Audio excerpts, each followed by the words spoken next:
ఎఫ్రాయిము పాత నిబంధన గ్రంథంలో ఉన్నటువంటి యొక్క ఎఫ్రాయిము కొత్త నిబంధనలో ఉన్నటువంటి ఒక వ్యక్తికి చాలా దగ్గర పోలిక ఉంటుందండి. కొత్త నిబంధన గ్రంథంలో తప్పిపోయి దొరికిన కుమారుడు, మీకు గుర్తుందా? తప్పిపోయిన కుమారుడు యొక్క పోలిక ఎఫ్రాయిము పాత నిబంధన గ్రంథంలో he was a prodigal son లా అన్నమాట. వీళ్ళ ఎఫ్రాయిము సాధారణమైనటువంటి వ్యక్తి కాదు. దేవుని దృష్టిలో చాలా చాలా అద్భుతమైనటువంటి ఒక ధన్యత అనండి, ఒక ఆధిక్యత అనండి, దేవుని యొక్క ప్రత్యేకమైన ప్రేమను పొందుకున్న వ్యక్తిగా ఎఫ్రాయిం కనిపిస్తాడండి.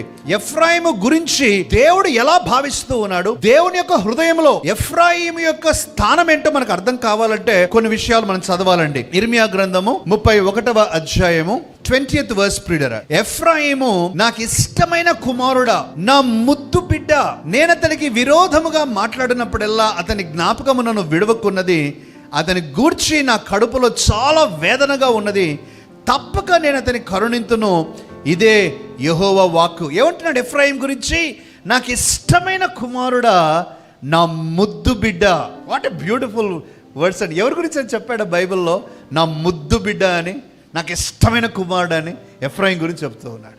ప్రియులారా, చాలా ఆశ్చర్యం. దేవుడు ఎటువంటి సూపర్లేటివ్ డిగ్రీస్తో ఎఫ్రాయింను డిస్క్రైబ్ చేస్తూ ఉన్నాడు. వాస్తవానికి ప్రియులారా, హిస్టరీలోకి మనం వెళ్తే యాకోబుకు ఉన్నటువంటి సంతానంలో చివరి వాడైనటువంటి యోసేపును తన అన్నలందరూ కూడా ప్రియులారా ప్రణాళిక వేసి అమ్మివేసినప్పుడు తన చివరికి ఐగుప్తులో చేరాడు.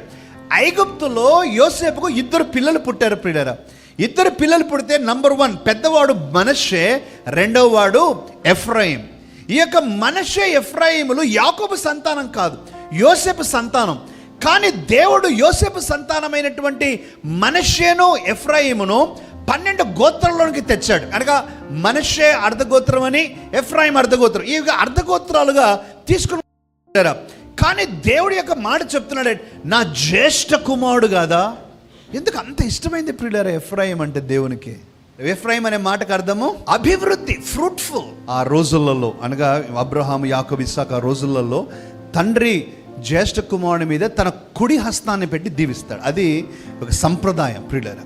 కానీ ఏం చేశాడు యాకోబు అంటే క్రిస్ క్రాస్ చేసి తనకు కుడి చేతిని ఎఫ్రాయిం మీద పెట్టి తన ఎడమ చేతిని మనష్షే మీద పెట్టి దీవించేటప్పుడు యోసేపుకు బాధ అయింది. అరే అంటే ముసలోడు కదా యాకోబు, అప్పుడు ముసలోడు అయిపోయాడు అనేసి, నా తండ్రి మనష్షే పెద్దవాడు, ఎఫ్రాయిం కాదు అని అంటే యాకోబు అన్నాడు, నేను పొరపాటున చేయలేదు, నేను ఇష్టపూర్వకంగానే చేశాను. అక్కడ దీవించాడు. ఎఫ్రాయిమును మనష్షే కంటే పైన పెట్టేశాడు. ప్రియులారా, దేవుడు ఆ విధంగా మరి ఎఫ్రాయిమును హెచ్చించడం ప్రారంభించాడు. ఇంకా ఎంతగా హెచ్చించాడంటే ప్రియులారా, ఇజ్రాయేల్ అందరిలో కూడా ప్రియులారా ఒక్క ప్రాంతాన్ని ఏర్పాటు చేశారు. ఆ ప్రాంతం పేరే షిలోహు.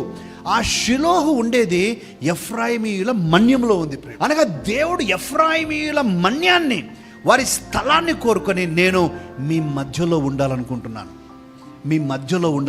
అనగా ప్రియులారా మిగతా గోత్రాల వారందరూ కూడా ఈ షిలోహుకు రావాలి, దేవునికి బలు అర్పించడానికి, దేవుని దగ్గర ప్రార్థన చేసుకోవటానికి. వారందరూ they have to come to Shiloh. మీకు గుర్తుందా? 1 సమూయేలు గ్రంథం 1వ అధ్యాయంలో ఏటేటా ఎల్కానా, హన్నా దేవుని దగ్గర ప్రార్థన చేయటానికి షిలోహునకు వెళ్ళొచ్చు ఉండిరి అనే మాట చూస్తాం. కారణం ఏంటంటే ప్రత్యక్ష గుడారం షిలోహులో పెట్టాడు, దేవుడు పెట్టమని చెప్పాడు. అక్కడికి అందరూ కూడా వచ్చేవారు. అనగా ఎఫ్రాయిమును అంతగా గొప్ప చేశాడు ప్రియులారా.